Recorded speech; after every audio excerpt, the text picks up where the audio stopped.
Okay, hi everyone. सो आज हम HCV का एक क्वेश्चन डिस्कस करेंगे। That is question number 44। So it says a circular wire loop of radius a carries a total charge q distributed uniformly over its length. A small length dl of the wire is cut off. Find the electric field at the center due to remaining wire. Fine. So what is given, हमारे पास एक circle है। ये जो circle है इसकी जो radius है वो आपको दे रखी है, दैट इज a। एंड इस सर्कल की पेरीफेरी पे हमने एक चार्ज Q को यूनिफॉर्मली डिस्ट्रीब्यूट किया है।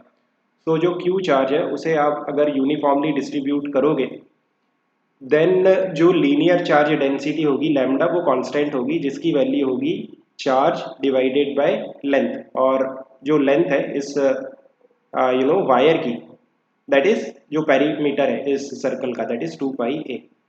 सो चार्ज डिवाइडेड बाय लेंथ, ये हो गया लीनियर चार्ज डेंसिटी जो कि कांस्टेंट है।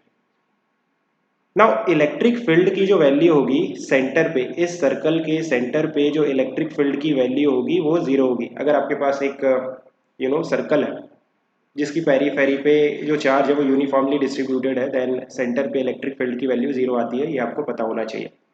नाउ हम क्या करते हैं, इस सर्कल को बेसिकली दो पार्ट में डिवाइड कर देते हैं। यहाँ से एक स्मॉल लेंथ dl हम यहाँ से रिमूव कर देते हैं ना। तो लेट्स से ये जो लेंथ है ये है dl। तो बेसिकली आपने क्या किया, इस सर्कल को दो पार्ट में डिवाइड कर दिया। एक तो ये dl हो गया है ना, ये जो येलो से मैंने पार्ट बनाया है, लेट्स से ये हो गया पार्ट 1। एंड जो बचा हुआ सर्कल है वो हो गया part 2। So part 1 and part 2 के कारण जो इलेक्ट्रिक फील्ड होगी सेंटर पे वो कितनी होगी। आप देखो, लेट्स से जो पार्ट 1 है, पार्ट 1 क्या है आपका, ये जो डीएल लेंथ का वायर है, इसके कारण सेंटर पे जो इलेक्ट्रिक फील्ड है लेट्स से वो है E1। इस तरह से होगी E1, राइट। लाइक ये जो डीएल लेंथ है इसको आप पॉइंट चार्ज भी मान सकते हो ना, बिकॉज डीएल बहुत छोटी लेंथ है। सो ये जो डीएल लेंथ पे जो चार्ज होगा वो कितना होगा, लैम्डा इंटू डीएल है ना। लैम्डा क्या है, लैम्डा है आपकी चार्ज डेंसिटी, इंटू डीएल क्या है, लेंथ। सो काइंड ऑफ ये जो चार्ज आ रहा है स्मॉल डी क्यू, इसको आप पॉइंट चार्ज की तरह ट्रीट करो, बिकॉज ये जो लेंथ है ये काफ़ी स्मॉल है।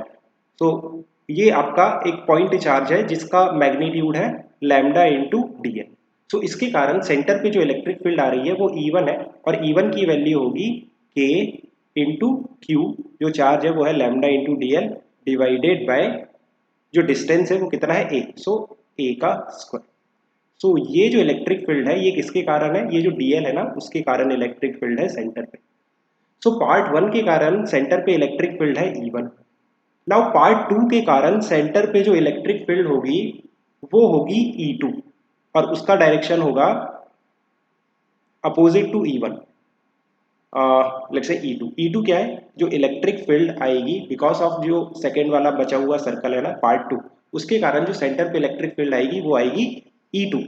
अब मैं ऐसा क्यों कह रहा हूँ कि जो E2 आएगी वो E1 की अपोजिट होगी, बिकॉज E1 और E2 का जो नेट वैल्यू है वो तो जीरो है। पार्ट 1 और पार्ट 2 के कारण जो कंबाइंड इलेक्ट्रिक फील्ड है सेंटर पे वो तो जीरो है, right. So that's why part 1 के कारण जो इलेक्ट्रिक फील्ड आएगी और पार्ट 2 के कारण जो इलेक्ट्रिक फील्ड आएगी वो एक दूसरे के अपोजिट होंगी, और वो दोनों एक दूसरे को कैंसिल करेंगे। तो आप इस तरह से भी कह सकते हो कि जो सेकेंड वाला पार्ट है उसके कारण जो इलेक्ट्रिक फील्ड आएगी उसका मैग्नीट्यूड सेम होगा as the magnitude of E1, और दोनों का डायरेक्शन अपोजिट होगा, बिकॉज जो कंबाइंड इलेक्ट्रिक फील्ड आनी है सेंटर पे वो तो जीरो आनी है।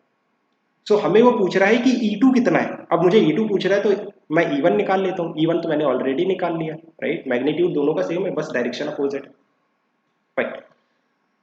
सो E2 का जो मैग्नीट्यूड मुझसे पूछ रहा है वो E1 के मैग्नीट्यूड के बराबर है, जिसका वैल्यू ये रहा। सो K that is 1/4 pi epsilon not lambda that is Q divided by 2 pi A, ये रहा लैम्डा ना, Q/2 pi into DL divided by A square. इसको सॉल्व कर लो, ये आपका आंसर है। So I hope you have understood. Keep working hard. Best of luck. Bye.